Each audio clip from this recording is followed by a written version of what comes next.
दोस्तों नमस्कार। आइए शुरू करते हैं। और कुछ डाटा का वेट था, वो डाटा आ गया, यूएस का भी, इंडिया का भी, सब पे हम डिस्कशन करते हैं। उससे पहले जो लोग फर्स्ट बार विजिट करें तो भैया सब्सक्राइब ठोक दीजिए, बेल आइकन ऑल जरूर सेलेक्ट कर लीजिए। तो चलिए सबसे पहले अभी हम चलते हैं अमेरिका का डाटा पे। और देखिएगा एकदम बहुत आसानी से इन चीज़ों को हम लोग समझेंगे और इसको बूझेंगे। समझे? कौन चीज़ करेंगे तो बूझना है, समझना नहीं है, बूझना है। तो अमेरिका का यहाँ महंगाई का डाटा आने वाला था, सीपीआई का। तो एक्चुअली हाँ, सीपीआई इन्फ्लेशन का इनका डाटा आने वाला था और आ गया है। तो यहाँ पर देखिए अप्रैल का इन्फ्लेशन का डाटा, जिसमें कहा गया था कि 2.4% का अनुमान लगाया गया था। रिफ्रेश करें, कम होके आया क्या? शाबाश शाबाश।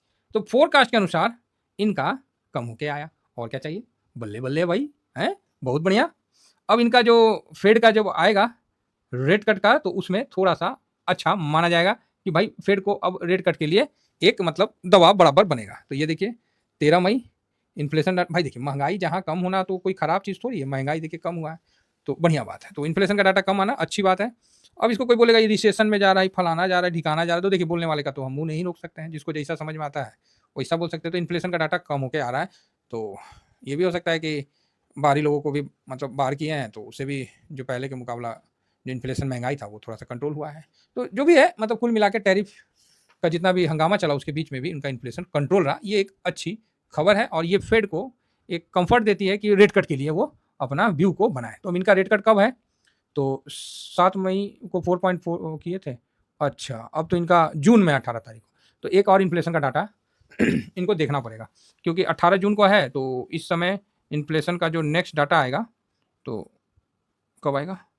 हाँ, ये एक सेकेंड, ये जून में आने वाला इन्फ्लेशन का नेक्स्ट डाटा। तो एक मतलब उस समय आइडिया मिल जाएगा कि क्या होने वाला है। हाँ, 11 जून को। और फेड का रेट कट है 18 जून को। ठीक है, तो एक डाटा मजबूती का है कि भाई इन्फ्लेशन कम होकर आया। अगर उस समय भी इन्फ्लेशन कम होकर आ जाता है तो फिर फेड को मतलब है करना ही पड़ेगा। नहीं करेंगे तो उन पर दबाव बन जाएगा कि काहे तो कंटिन्यू इन्फ्लेशन डाउन में है, तो आप काहे बढ़ा के रखें महाराज बताइए। आप जब फोरकास्ट कम होकर 3 बार से आ रहा है तो आप काहे बढ़ा के रखें? तो ये उन पर भी मतलब ट्रम्प साहब चढ़ेंगे कि अरे करो। तो वही चीज़ है, वो तो अपने स्वतंत्र हैं हमारे पावेल साहब। बाकी ठीक है, फेड कट का आया तो मतलब सॉरी इन्फ्लेशन का डाटा आया तो अच्छा है। तो इससे क्या होगा? सबसे पहली बात तो क्या मार्केट में तेज़ी बनेगा? तो आइए देखते हैं कैसा तेज़ी बनेगा नहीं बनेगा। तो अब अरे भाई साहब ये क्या हो गया? ओ भाई, ए भाई साहब नेस्डेक है ना, टैरिफ कट। ओके ओके, तो टैरिफ कट का भी बात से नैसडैक में तो टैरिफ तो कल अच्छा चलो जी, दोनों बात हो गई। एक तो यूएस और चाइना का जो टैरिफ कट का जो निकल के आ गया कि 30% 10%, तो अब क्या है धंधा करने में आसान हो गया। एक ये बेनिफिट हो गया। दूसरा इन्फ्लेशन का भी डाटा बढ़िया आ गया। तो भैया तेजी बनता है कि नहीं बनता है? तो बोलिएगा एकदम बनता है। तो यही चीज़ है और इसीलिए नैसडैक भागा। डाउ जोन ये काहे माइनस है तो यही जाने, इसका नहीं पता। रसल 2000 सॉरी S&P 500 टॉप 50 अच्छी तेजी के साथ चल रहा है और ठीक है 1% अप है। तो इन्फ्लेशन का डाटा साथ में टैरिफ का क्लियर होकर आना, ये दोनों पॉजिटिव है। अब आ जाइए रसल 2000, ये भी ठीक है, आधा % का तेजी में। फैंग इंडेक्स भाई ये तो भागेगा। ये लो जी भागा, ये लो जी भागा, 312 पॉइंट भागा। इस वीडियो के बाद ना बनाता हूँ फैंग और मफांग का, है ना। बनाना बनता है भाई, होल्ड कर रखे हैं, मून 100 होल्ड कर रखे हैं, बनता तो है ना। क्या लगता है आपको? तो चलिए ठीक है, कुल मिला के तो यहाँ पर भाई साहब 2.5% की तेजी फैंग इंडेक्स में है, तो एक अच्छी बात है। तो ये तो इन्फ्लेशन का डाटा और टैरिफ का जो न्यूज़ है उस कारण से इसमें तेजी बना है। तो ये दोनों चीज़ तो अपने पास नहीं है कि टैरिफ अमेरिका के साथ सेटलमेंट तो नहीं हुआ, लेकिन एक चीज़ तो है। वो क्या है? तो इन्फ्लेशन का डाटा। तो इन्फ्लेशन का डाटा भारत का भी आ लिया है। तो आप बोलिएगा अच्छा भारत का आ गया? अरे भारत का हम लोग से पूछ लीजिए ना महाराज, हम ही लोग बता देंगे। इन्फ्लेशन देखने का भी जरूरत नहीं है डाटा। तो आप बोलिएगा हाँ बात तो सही है। हाँ हम लोग ग्राउंड वाले आदमी है ना। ये देखिए 13 मई है, 13 मई शाम में 1600 आवर्स में आ गया। तो ऐसा है कि 13 मई को ये डाटा आया और इसमें जो फोरकास्ट किया था 2.7 का उससे भी कम होके आया। ये है ना 2.7 का था तो उससे भी कम होके आया है। तो बढ़िया है। कंज्यूमर प्राइस इंडेक्स तो इन्फ्लेशन का डाटा ठीक है, अच्छा आया है। और 3.6 का आया, 16 का। इसमें ज़्यादातर खाद्य सामान होता है। तो खाद्य सामान हम लोग लेने जैसे जाते हैं, सब्जी भाजी राशन उसन, मतलब ठीक है, ऐसा नहीं है। नहीं तो पहले क्या था कि आप लोगों को याद होगा कि कब की बात मैं बता रहा हूँ, 2008-10 की बात थी कि प्याज को गिफ्ट में दुकान वाले दिया करते थे, क्योंकि प्याज उस समय 150 रुपया किलो तक हम मतलब हो गया था। याद है कि नहीं है प्याज का? तो अभी देखा जाए तो इन्फ्लेशन का काफ़ी मतलब सही है और ठीक है, कोई ऐसा नहीं है मतलब आलू, प्याज जो खाने का देखिए, अब हम ये नहीं कहते कि होटल में सर क्या रेट है, नहीं रेट है, कोई 500 का खाता है, कोई 150 का खाता है, कोई ₹50 थालियों खा लेता है, कोई 5000 का खाता होगा, हम तो नहीं खाएँ 5000 का, झूठ काहे बोले? 5000 का सब्ज़ी तो नहीं खाएँ।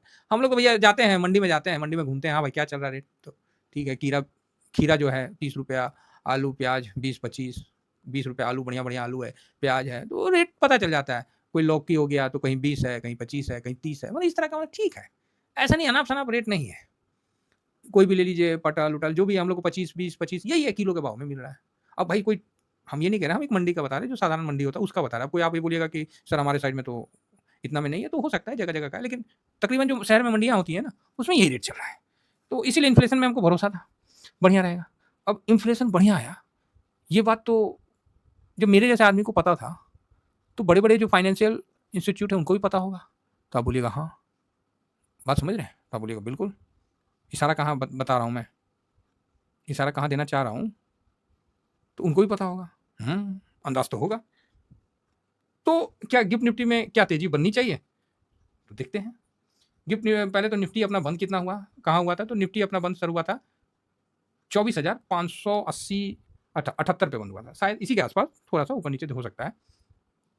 और अभी जो ब्रेंट का क्या क्या चल रहा है? तो गिफ्ट निफ्टी क्या चल रहा है? तो गिफ्ट निफ्टी अभी आपको इन्फ्लेशन के डाटा के बाद 578 से 678, 778 तकरीबन 200 पॉइंट अप दिख रहा है। ये रुकिए भाई, खराब नहीं है। और ये ठीक है, 790 के ऊपर रहे ना तो मार्केट खराब नहीं है, 800 से ऊपर है तो ठीक है। 24,000 ये तो ज़्यादा दिखा रहा है एचडीएक्स। एचडीएक्स बौरा गया क्या? हाँ, अभी देखिए 24,770 के पास दिखा रहा है, तो ठीक है जी, खराब नहीं है, बढ़िया है। तो जो 578 था तो वहाँ 770 है, तो इन्फ्लेशन का डाटा आया, तो एक अच्छी बात है।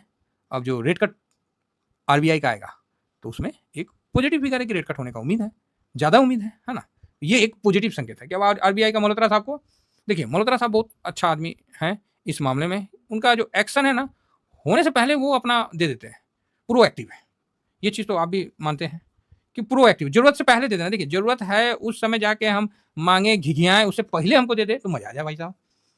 क्या आ जाए? मज़ा आ जाए। तो वही चीज़ है, ये चीज़ तो हम देखें हमारे आरबीआई चीफ को, ये चीज़ बड़ा मेरे को अच्छा लगा। पर्सनली मेरा को बहुत अच्छा लगा। अब किसी को नहीं लगा वो एक अलग बात होगा, लेकिन मेरे लिए तो जो मेरे समझ में आ रहा है उस हिसाब से तो सही है। तो ठीक है, यहाँ पर ही 6% पे है, तो अब 5.75 तक जाने का उम्मीद बन रहा है इन्फ्लेशन से। क्योंकि सीपीआई कम होके आया है, तो जो भी है जून में है, तो जून में जो भी 5-6 को होगा मे बी, तो देखना पड़ेगा कब है, शायद अप्रॉक्स 5-6 को होगा। तो उस समय एक उम्मीद बन रहा है कि रेट कट होगा। तो उसकी तैयारी तो अभी से ही होना शुरू हो जाएगा, क्योंकि अब ज़्यादा टाइम तो रहा नहीं। क्योंकि रेट कट होगा तो मार्केट आपको तो 26,000 के ऊपर दिखेगा ना, 26,000 के ऊपर दिखेगा, तो यहाँ से धीमा-धीमा 10-12 दिन में फिर से मार्केट ऊपर की तरफ निकलेगा। क्योंकि ये तो काफ़ी पॉजिटिव खबर है, और अच्छा है कि इन्फ्लेशन हम लोग का कम होके आया है, जिस कारण गिफ्ट निफ्टी ज़्यादा अच्छा पॉजिटिव दिखा रही है। तो बढ़िया है कुल मिला के। और अगर नीचे आता है तो ये हम लोग को बाइंग का ज़ोन में आता है। फिलहाल यहाँ पर ही इस बेस पे अगर निफ्टी 50 को देखा जाए तो 790 के ऊपर रहता है तो बहुत अच्छा है। 790 के ऊपर रहता है तो बहुत अच्छा है, और थोड़ा बहुत एडजस्ट कर लेंगे, लेकिन 790 से ऊपर रहना मतलब परफेक्ट है। फिलहाल यहाँ तो ज़्यादा ही है, चार्ट में तो आप लोगों को खिचपिच दिख रहा होगा। हाँ देखिए, यहाँ ऐसे 1 डे का लगा हुआ है, तो ये 790 का जो है लगा हुआ है, तो इसके ऊपर रहता है तो बहुत बढ़िया है। ठीक है, इन्फ्लेशन का डाटा एक नया जान फूकेगा, और एक हल्का प्रॉफिट बुकिंग था जो कि हो गया, इसको ऐसे समझिए, बढ़िया है। फिलहाल ये डाटा अच्छा है, और इससे कल मार्केट में एक नई उम्मीद जागेगा जो मंदिरियों को मंदी करने से रोकेगा। Thank you very much. जय हिंद, जय भारत।